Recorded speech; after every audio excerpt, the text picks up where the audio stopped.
माझ्या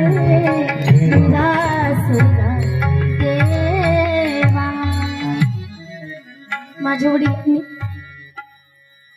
मला कीर्तनकार केलं. आज ते जर असते तर निश्चित अभिमान वाटला असता. महिला मंडळ एक सांगून जाऊ, कधीच मुलींचा कंटाळा करू नका. आम्ही 5 होतो पण वडिलांनी मला कीर्तनकार केलं.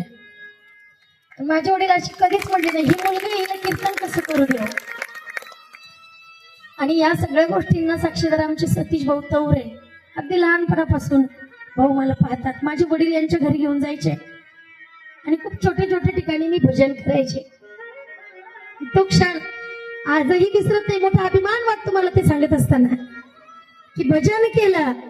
आदिनाथ गुरुपासून सुरुवात झाली थेट भागवताचार्यापर्यंत.